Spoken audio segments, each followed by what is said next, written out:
It's pretty out here. Yes, it's Gotta quite say pretty. that. It's quite pretty. Yeah.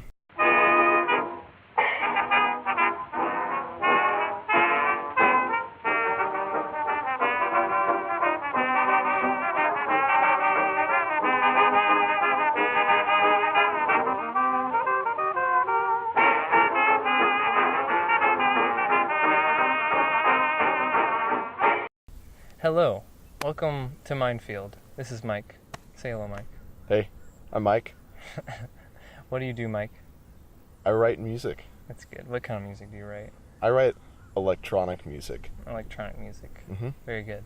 So on the last episode, I talked about, we kind of finished with saying how certain music withstands the test of time, and I said that EDM does, I didn't think EDM would withstand the test of time, but Mike, what do you have to say about that? What's your opinion?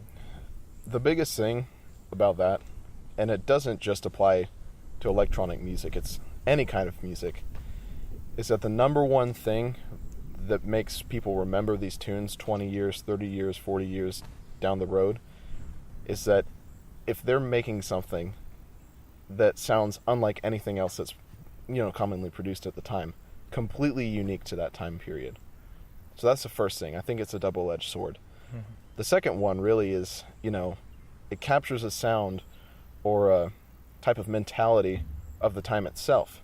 I always admire a lot of writing that, that you could delve into that band's history, you could delve into the song's history, and it tells a whole story, and you could just go as far as the rabbit hole goes, and it's just so deep that, there's just so much that you could glean from that, Mm-hmm. And something that I feel like stand the test of time is, the other end of the sword, which is, that it has a lot of meaning to it inherently of the music itself. Mm-hmm. It's funny that you mentioned that, just like if, how EDM actually does that too. One good example is an artist named Diplo. I actually admire Diplo a lot for what he's doing, and he's just cranking out tunes all the time with a bunch of different artists. And he just seems like a very, very down to earth, just, mentally, like he's just there. And he's always trying to push forward and just crank out tunes with, with just stuff that you've never heard before. Mm-hmm. So he's doing really well. Madian's a good example of that too, where he's just writing music that is just very iconic of his type of style. Mm-hmm.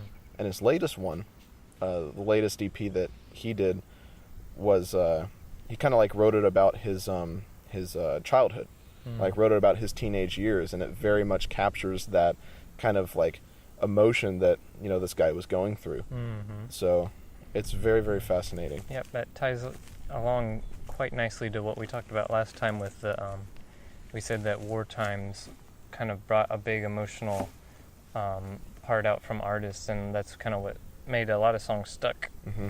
With especially like too, you'll see that a lot in like some of the Beatles stuff. Mm-hmm. Talking about revolution, and a lot of these, pretty much like the baby boomer generation's music was about that. Mm-hmm. Because they're growing up in like Nam and and hippie movement, all kinds of crazy stuff was going on. Right. Right.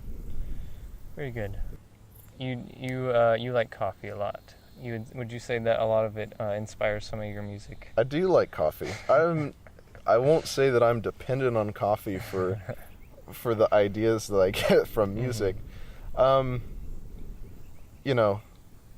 It's just kind of funny that you bring that up at all. I'm actually just kind of trying to like taper off from it, because there's a big problem that I've seen. Like, we want to talk about like problems in the United States is like the overconsumption of caffeine, right? Yeah, caffeine in general. For sure. And did you know too that like as far as I could remember, you grow up with like sodas or whatever. You don't come out of the womb drinking a black cup of Joe. You start drinking sodas and stuff, and like that caffeine is in those sodas and everything, and like you get used to that. Well, turns out, I just thought this was like ridiculous, and it kind of makes you think about this a little bit. Was the half-life of caffeine is like 5 hours. I'll say that again. The half-life of caffeine is 5 hours, which means if I drank an 8-ounce cup of coffee, thank God it's not 80 ounces. Yeah. Holy crap. Yeah. You'd be dead. Oh, yeah. If I drank an 8-ounce cup of coffee, at noon, Yeah. that has 90 milligrams, roughly 90, 95 milligrams of caffeine in it. 5 hours later, that's going to be 45 milligrams of caffeine. That's at 5 o'clock. Okay, so then you go on to 10 o'clock. How many milligrams of caffeine do you have in your system when you're asleep? I can't do the math right now. I can't either. But that Divide amount. 40. Just either way, you still have that caffeine in your system when you're sleeping. A lot of people have, disruptive sleep, which means they wake up the next day having to drink more coffee, and then they have worse sleep, and then they drink more coffee. Okay. But here's the thing, right? And this is the reason why I mentioned the soda stuff earlier, was just like, I don't know, or I'd like somebody to look into this, but I don't know if somebody, or like if any of us really have experienced like a state of just not having any caffeine in your system at any time, because the half-life is so long that even if you're like relatively like me, I don't drink coffee, but I mean still I probably get enough. I mean, does that mean that people growing up in the 90s have had caffeine in their system since they were kids?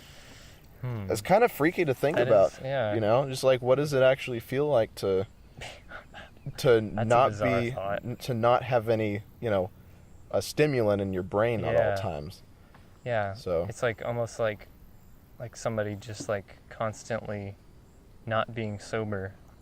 It's like that altered state of reality that it's like you're constantly drunk.